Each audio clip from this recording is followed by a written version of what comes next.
So yeah, thank you. Thanks, Marvin. Thanks, Espen and Pete Hine for that excellent overview of domain-driven design and how organizations can adopt data mesh thinking. So I'm going to wear my customer hat and assume I'm a technical architect at Tailwinds, the company that Pete Hine introduced in the previous session, our travel company, uh, which is interested in all of this. But as you can imagine, I have a lot of questions. So to help with that, I have Marvin with me from Microsoft, who will help us understand how to get started with the implementation aspect of this. Welcome, Marvin.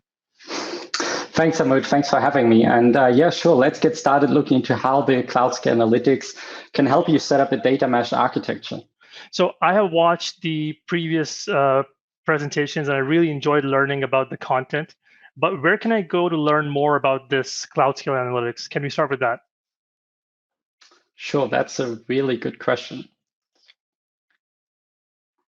So today we have actually multiple artifacts that I would like to share with you today, and that help you on your cloud scale analytics journey. So the first one I would like to call out is the guidance that is publicly available today in the Cloud Adoption Framework on Microsoft Docs under the short link AKMS/adopt/cloud scale analytics that you can also find here. And the documentation includes best practices around security, governance, policies, network setup, access control, and a lot more.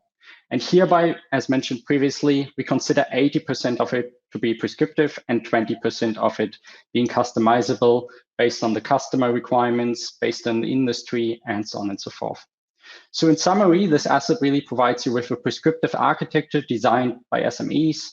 It's documented end to end, and it helps you get up and running much faster and reduce the time to value inside your data platform.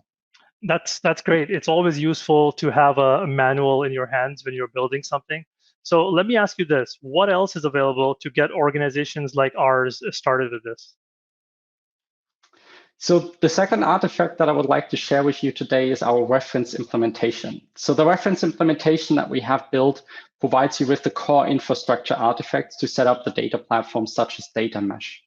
So overall, these artifacts reduce the time, as not every customer has to start from scratch, right? And you can use these to get started on your data mesh journey much more quickly. So the repositories come actually with various deployment options, including the option to use a deploy to Azure button with a customized Azure portal deployment experience. And of course, there are also CI/CD pipeline options, right? So that you can deploy the solution using Azure DevOps or GitHub Actions, depending on what you would like to use. And what I would like to mention also is that all the services and all the core infrastructure that is pre-configured according to best practices, right? Based on the experience that we had with other customers, based on the learnings in the energy industry, for example, pharma industry, but also others. And lastly, I just want to emphasize that the reference architecture as well as the reference implementation has been tested and validated with customers. But that's not all. So the code artifacts, they are open and publicly available today on GitHub at no cost. So the various architectural solutions are split across a set of repositories, and they can be found within the Azure GitHub organization. But that's not all. On top of that, we have also been working on templates for data applications, which can then be used by customers to be able to much more quickly also realize value and insights inside their data landing zone, right? So these data application templates can then be used to quickly spin up a use case environment inside your data landing zone, which can then be handed over to a project team to start evaluating the data and generate insights. And these teams can then much more quickly develop data products, which can then be shared within an organization. So there's a template today available for batch use cases, there's one for streaming use cases, and there's one for analytical purposes, such as data science and machine learning. So Amud, what do you think about those artifacts? That's terrific. Thanks for sharing all these resources. I love the wealth of information and the infrastructure as code in the form of templates that comes with all of this, so we can get started quickly. So let's say that we at Tailwinds are excited to get started. How do we start deploying the data platform? Where do we begin? Can you talk about that? Sure. So we should actually first make sure that the foundation has been set up, right? So we are always recommending our customers to first adopt the Cloud Adoption Framework and the core Azure Landing Zone Framework, as this will help you to set up the core infrastructure for network, identity, monitoring, and a lot more. That is actually required for any landing zone and not just our data environment. And once that has been done, we can start building on top of that, right? And we can start deploying the data management landing zone. And this is the first cloud scale analytics artifact that really is here to enable anything related to data management and governance and acts as a core instance for these purposes. And on top of that, now we can start setting up our data landing zones, which can be separated based on a number of factors that were mentioned previously, like data domains, cost allocation, location, data classification, or other legal implications. I really like what I'm seeing here. I see Microsoft's cloud adoption framework at the base. I see a data management landing zone, which gives me the ability to govern my data platform. This is perfect. So let's talk about the next steps for our company. Let's say we now need some help with identifying how many landing zones we should deploy. So we've identified a couple of data domains, such as travel management, customer management, and corporate functions, such as finance, HR, and other supporting services. We, as at Tailwinds, are concerned about sharing costs between these three functions, i.e., the travel management, the customer management, and the corporate functions. How does this pattern help us split the costs across all of these? In addition to this, our business units would like to create a self-service data platform so teams can develop independently, so that domains can own their data and give access to whoever requests that data across the organization. So my question for you is, Marvin, how would this look like in a data mesh pattern? How can we structure our data landing zones? What do the beginnings of data mesh look like for Tailwind, keeping in mind our broad range of functions that I just described earlier and our strict data residency requirements, given that we're based in Europe? Thanks, Amud, for providing these super valuable insights of your business. So lots of questions, and based on the provided details, I would propose to split your data estate across 3 data landing zones. One for the customer domain, one for the travel domain, and one for the corporate functions. And each landing zone will have to land into a separate subscription for scale and separation of duties. And it will also allow you to allocate costs easily, right? As it was one of your requirements. And even though your data platform is now split across multiple subscriptions, you can still rely on in-place data sharing between these data landing zones without having to maintain multiple copies of the same data set across multiple storage accounts. And each of these landing zones would then be deployed into West Europe to be compliant with the data residency restrictions that you mentioned. Inside each of these landing zones, we can now start realizing value through the data applications, right? And throughout automation, we can then realize a self-service platform that can be used by any use case team within your organization. Great. And on that point about realizing value, I'm super excited to realize the value of data mesh. And as was rightly pointed out earlier by P-Time, the most important thing for Tailwinds is the ability to sell airline tickets and travel packages. For this reason, we would like to focus on our customers first. We'd like to start small and scale as needed in the future by onboarding new domains. For now, we'd like to start with focusing on our customer to make sure we're delivering the best value to them. We want to start by deploying a single landing zone where we can start integrating our data and start building a data product that allows us to run reporting, to look for insights on customer behavior, for example, and spending patterns as they purchase travel products from us. We're also thinking of utilizing Azure's AI offerings to build a travel recommendation engine so we can offer our customers deals based on their travel preferences, or even do things like recommending local attractions to them. I'm wondering how cloud scale analytics can help us with achieving these goals, and whether all of this sounds realistic. It sounds very reasonable. So the great thing about cloud scale analytics is that it allows you to start small and grow your data estate over time, right? So based on your feedback, I would propose to get started with a single data landing zone for the customer domain first, right? And then later on, you can extend the data platform with additional data landing zones for the travel domain and the corporate data domain. And inside the first landing zone, we can then start focusing on the customers and start developing the recommendations use case you just mentioned. So should we get started with the deployment? What do you think? Absolutely. Let's dive into it. I'm really excited to see this in action. Sure. Let me first walk you through the deployment of your data management zone and the data landing zone. So what we will look at now is we will start at the data management zone repository, and we will use the deploy to Azure button to initiate the first deployment of your data management zone and your data landing zone.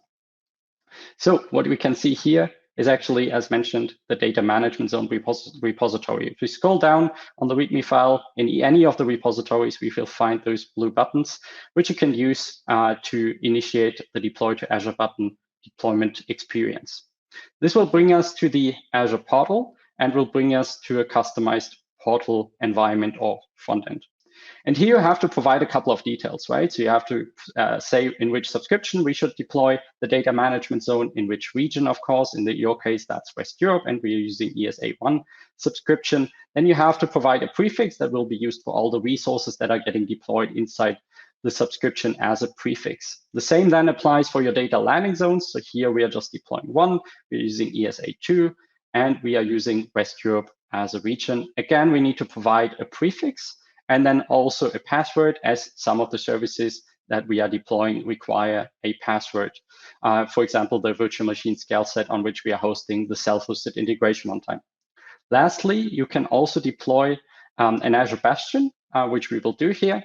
Then you can apply some tags. And lastly, there's a review and create process where we run some final validation to check whether all the inputs are looking good. And then you can hit the create button.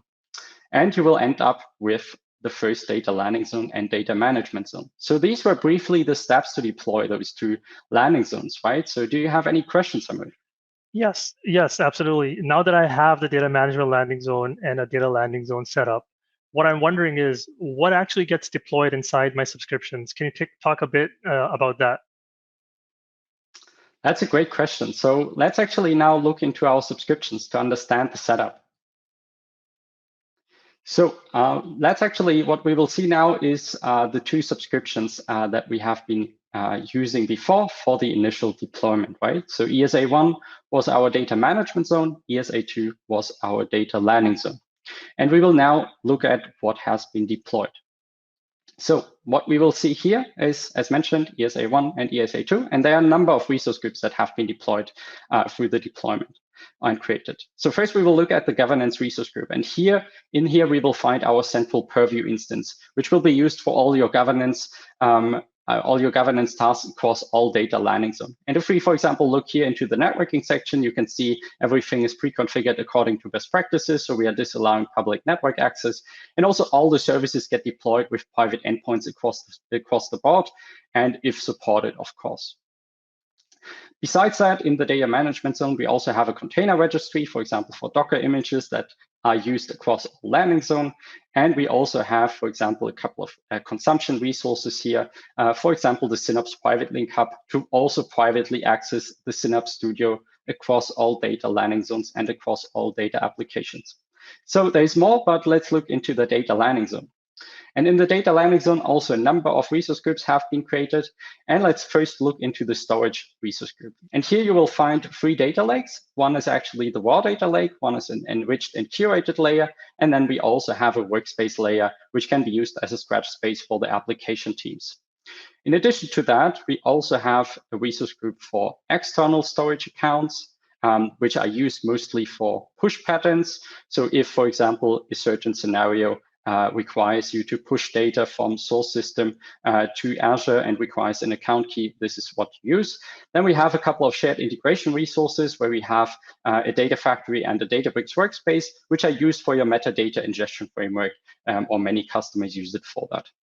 The same applies for products. So we have a few shared product resources, again, a Databricks workspace as well as a Synapse workspace that can be shared among data application teams. And then we also have a few metadata resources that are used once for the MySQL server is used as a Hive metastore, and we have a SQL server and SQL database, which is used for the metadata ingestion framework. Lastly, we have a one-times resource group that is used for actually hosting the self-hosted integration one time on a virtual machine scale set. And from here, it can be shared among other data factories. And then we also end up with a couple of resource groups that are empty actually, but you can start using them those for your data applications to start building your data products and then share these data products later on among the organization. So this is what the data landing zones and the data management landing zone contain. So do you have any questions about that, Hamid? Well, first of all, thank you for that walkthrough of the data landing zone. As I hinted earlier, we're looking to quickly realize value. And also, we're looking to be able to show how this architecture provides value to my organization. Can you show me how to build a data application which allows me to ingest, let's say, customer data from my Oracle database, which is on-prem, into the customer management data landing zone?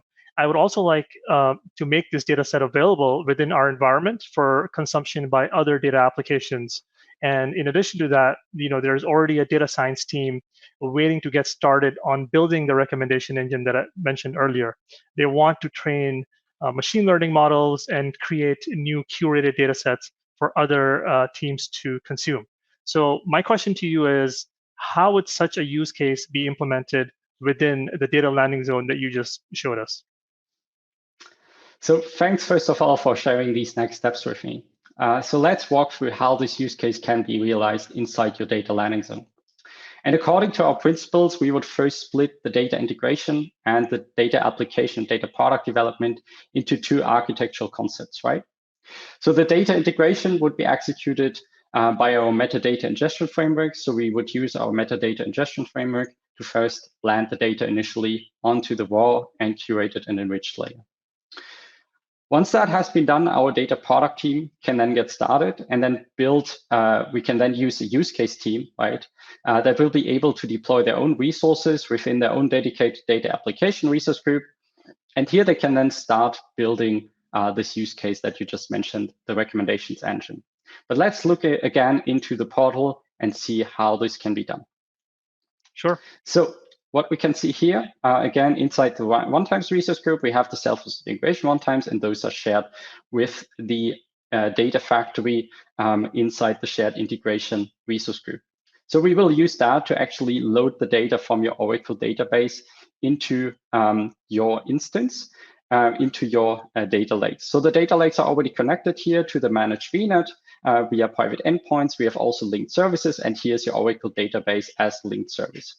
Then we just have to execute and set up some pipelines that we can then use to land the data first initially onto the raw data lake, and then we can move it onto the enriched and curated layer. So in the portal, this looks like the following. So first we will land it here on the raw layer, and then ultimately on the enriched and curated layer.